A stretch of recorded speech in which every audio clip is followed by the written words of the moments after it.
Friends, welcome to top rankers SLN YouTube channel. ये हमारा YouTube channel है। 18 नवंबर 2024 का ये करंट अफेयर्स की क्लास है। फूल पत्ती वाली क्लास का हैंड नोट्स है। आज थोड़ा वीडियो रिकॉर्ड करने में लेट हो गया है, फिर भी हम आपके लिए वीडियो रिकॉर्ड कर रहे हैं। ये हैंड नोट्स है, आप लोग इसको कम समय में वीडियो को देख सकते हैं और आपके एग्ज़ाम के लिए बहुत इम्पोर्टेंट है। आइए देखते हैं पहला क्वेश्चन। यूनेस्को जो है अभी हाल ही में चर्चा में है। यूनेस्को की जो सेकेंड बैठक है, सेकेंड वैश्विक सुनामी संगोष्ठी अभी बैठक हुई है। यूनेस्को की सेकेंड वैश्विक सुनामी संगोष्ठी का बैठक अभी इंडोनेशिया में हुआ है। वहीं पर जो है अभी यूनेस्को ने जो है जो भारत के 24 गांव हैं इसको सुनामी के लिए तैयार के रूप में मान्यता दे दिए हैं। सुनामी के लिए तैयार के रूप में मान्यता दे दिए हैं। ये 24 गांव हैं भारत के उड़ीसा राज्य के जो बालासोर, भद्रक, केंद्रपाड़ा, पुरी, गंजम और जगत सिंहपुरा जो ज़िले हैं, इन 6 ज़िलों के जो 24 गांव हैं इनको यूनेस्को ने सुनामी के लिए तैयार के रूप में मान्यता दी है। यूनेस्को की अभी हाल ही में जो ये यूनेस्को की सेकेंड वैश्विक सुनामी संगोष्ठी की बैठक है इंडोनेशिया में हो रही है, जो भी जिसमें ये 24 गांव को सुनामी के लिए तैयार के रूप में मान्यता दी गई है। और जो यूनेस्को की 2024 की बैठक हुई थी वो अभी हाल ही में भारत में हुई थी। यूनेस्को का जो विश्व धरोहर में भारत के शामिल है वो 43 जो हैं विश्व धरोहर हैं। भारत के 43 जो है वो विश्व धरोहर हैं और अमूर्त धरोहर में जो है भारत के वो 15 शामिल है। 15 जो है अमूर्त धरोहर यूनेस्को में। और बायोस्फीयर रिजर्व जो है वो भारत के जो है यूनेस्को में वो 12 जो है 12 बायोस्फीयर रिजर्व जो भारत के यूनेस्को में शामिल है। और यूनेस्को का जो साहित्य का शहर, भारत का पहला जो है साहित्य का शहर जो यूनेस्को में शामिल है वो है कोझिकोड, केरल का जो कोझिकोड शहर है वो भारत का जो है साहित्य का शहर जो है वो यूनेस्को में शामिल है। भारत का जो है टोटल जो है 43 विश्व धरोहर है, जिसमें से 35 जो है वो कल्चरल है, 7 जो है नेचुरल है और 1 जो है मिक्स्ड है। अभी जो 43वां जो शामिल है 43 वो मोइदम है, असम का जो है मोइदम जो है वो शामिल है। और अमूर्त धरोहर जो है भारत का 15 है और जिसमें से गरबा जो भी 15वां है। गरबा डांस जो है वो 15वें नंबर का है और गरबा डांस गुजरात का है। दूसरा क्वेश्चन देखते हैं। सुपर टाइफून इसका नाम है मैन ई जो है अभी हाल ही में फिलीपींस में आया था। लुजोन द्वीप जो है वो मनीला जो राजधानी है फिलीपींस की वो लुजोन द्वीप पर स्थित है। लुजोन द्वीप पर मनीला जो है वो राजधानी स्थित है। अभी जो सुपर टाइफून मैन ई आया है इससे जो फिलीपींस में जो विनाशकारी ये तूफान था, इसमें 6.5 लाख जो हैं जो नागरिक 6.5 लाख से ज़्यादा वो विस्थापित हुए हैं। ये क्यों हुआ? जो समुद्र से उठने वाली लहरें हैं इससे मतलब विनाशकारी जो ये तूफान जो है इससे जो है जो फिलीपींस के 6.5 लाख से ज़्यादा जो नागरिक हैं वो फिलीपींस से जो है वहाँ से विस्थापित किए गए हैं। मनीला जो ADB जो है एशियन डेवलपमेंट बैंक, इसका हेडक्वार्टर मनीला में है। अंतर्राष्ट्रीय चावल अनुसंधान केंद्र जो है ये भी मनीला में है। रैमन मैग्सेसे पुरस्कार जो है ये मनीला में दिया जाता है। और अभी हाल ही में ब्रह्मोस मिसाइल जो है भारत ने निर्यात किया है, फिलीपींस को निर्यात किया है। तीसरा क्वेश्चन देखते हैं। क्लाइमेट ट्रेस की एक रिपोर्ट के अनुसार सर्वाधिक ग्रीन हाउस गैस यानी GHG यानी ग्रीन हाउस गैस उत्सर्जक शहर कौन से है? तो ग्रीन हाउस गैस उत्सर्जक शहर जो टॉप पर है वो संघाई है। चीन के जो संघाई देश है वो है टॉप पर क्या है। दूसरे नंबर पे टोक्यो है, जापान की राजधानी टोक्यो। तीसरे पे न्यूयॉर्क है, USA अमेरिका का। न्यूयॉर्क जो हडसन नदी किनारे है और शंघाई जो है यांगटीसी नदी किनारे है, जो एशिया की सबसे लंबी नदी है यांगटीसी नदी। ग्रीन हाउस गैस से क्या होता है कि पृथ्वी के तापमान में वृद्धि होती है। सबसे ज़्यादा उत्सर्जक शहर इस समय शंघाई है। 1997 में ग्रीन हाउस गैस के लिए क्योटो प्रोटोकॉल हुआ था जो 2005 से प्रभावी हुआ था। इस ग्रीन हाउस गैस से जो है 3 शहर हैं, शंघाई पहले पे, दूसरे पे टोक्यो, तीसरे पे न्यूयॉर्क। ये क्लाइमेट ट्रेस की रिपोर्ट है। सर्वाधिक ग्रीन गैस उत्सर्जक शहर कौन कौन से हैं इसके बारे में हम लोगों ने पढ़ा। अब चौथा क्वेश्चन देखते हैं। चौथा क्वेश्चन है GCON अवार्ड। GCON अवार्ड जो है ये अभी चर्चा में है। तो GCON का फुल फॉर्म क्या है? तो जी का ग्रैंड, सी से कमांडर, ओ से ऑर्डर ऑफ नाइजीरिया। ये नाइजीरिया का सर्वोच्च पुरस्कार है। अभी हाल ही में जो है वो प्रधानमंत्री नरेंद्र मोदी को दिया गया। ये 2 विदेशी व्यक्तियों को अभी तक दिया गया है। पहला है महारानी एलिजाबेथ को दिया गया था 1969 में। दूसरा अभी हाल ही में प्रधानमंत्री नरेंद्र मोदी को देने की घोषणा की गई है।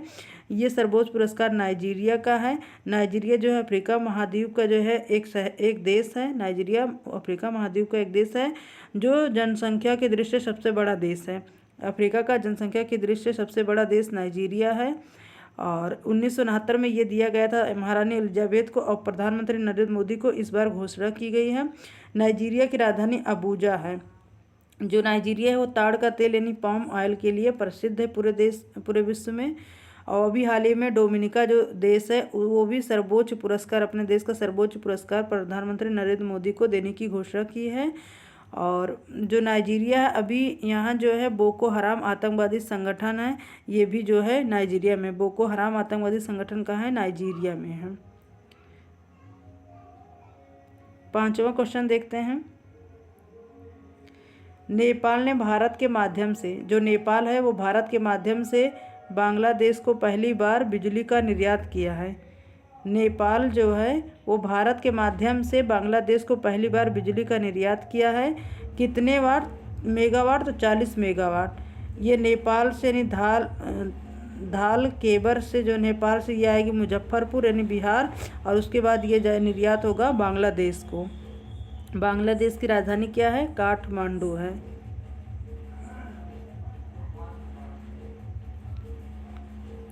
मिस यूनिवर्स इंडिया तो कौन थी? रिया सिंघा बनी है। और मिस यूनिवर्स 2024 अभी हाल ही में मिस यूनिवर्स 2024 का सिलेक्शन हो गया है, मतलब वो बनी है। तो कौन है? विक्टोरिया बनी है। कहाँ की है? डेनमार्क की हैं। डेनमार्क की सुंदरी है विक्टोरिया जो मिस यूनिवर्स 2024 बनी है। 6वां नंबर क्वेश्चन। दुनिया का पहला high altitude para sports centre कहाँ बन रहा है? तो लद्दाख, यानी लद्दाख में, लेह लद्दाख में बनाया जा रहा। 2024 जो पैरा ओलंपिक हुआ था उसमें भारत का प्रदर्शन जो था 29 पदक भारत ने जीता था, जिसमें 7 गोल्ड था। और भारत की रैंक जो है 18वीं रैंक की है। ये दुनिया का पहला high altitude para sports centre है। इसमें ये होगा कि 2028 में जो पैरा ओलंपिक होगा उसमें जो भारत का प्रदर्शन और बेहतर करने के लिए बनाया जा रहा है। अभी हाल ही में लद्दाख चर्चा में था क्योंकि इसरो ने पहला एनालॉग मिशन लद्दाख में लॉन्च किया है। और भारत का सबसे बड़ा नेशनल पार्क यानी हेमिस नेशनल पार्क वो भी जो है लद्दाख में है। और वर्तमान में लद्दाख में 7 जिले हो गए हैं और इसकी राजधानी लेह है। 7वां क्वेश्चन देखते हैं। 7वां क्वेश्चन है कि राष्ट्रीय प्रेस दिवस 2024 कब मनाया गया? तो ये 16 नवंबर को मनाया गया। राष्ट्रीय प्रेस दिवस यानी प्रेस काउंसिल ऑफ इंडिया की स्थापना इसी दिन हुई थी 16 नवंबर 1966 को, इसलिए 16 नवंबर को राष्ट्रीय प्रेस दिवस मनाया जाता है। इसकी थीम 2024 में है। 2024 में इसकी थीम प्रेस की बदलती प्रकृति है। क्या है? तो प्रेस की बदलती जो है वो प्रकृति है। प्रेस की यानी बदलती प्रकृति है। अभी वर्तमान में प्रेस काउंसिल ऑफ इंडिया के जो हेड हैं वर्तमान में वो रंजना प्रकाश देसाई हैं। रंजना प्रकाश यानी जस्टिस रंजना प्रकाश देसाई जो हैं वो अभी प्रेस काउंसिल ऑफ इंडिया के हेड हैं। 8वां नंबर क्वेश्चन देखते हैं।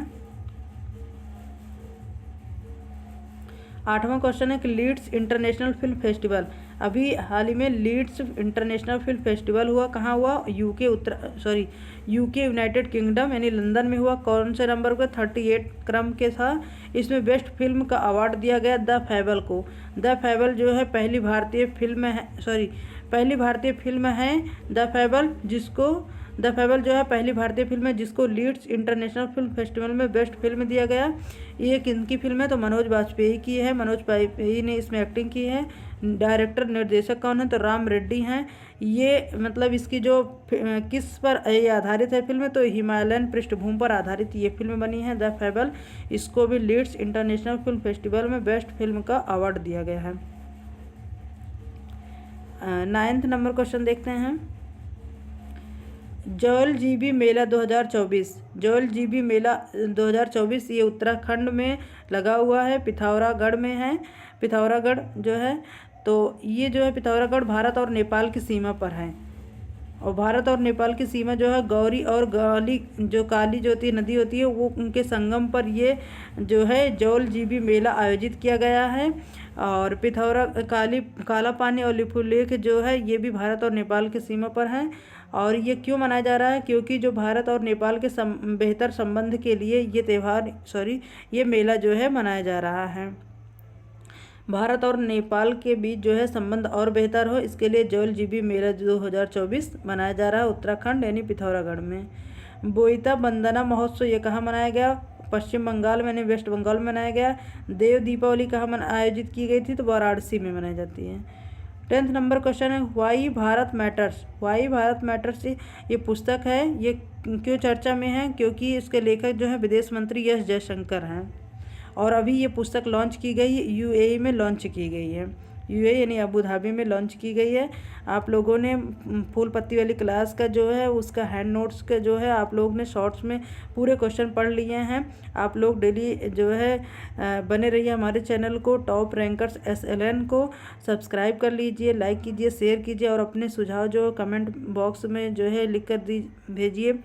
और आप लोग हमारे वीडियो को देखिए, इसके लिए धन्यवाद। जय हिंद, नमस्कार, बाय बाय।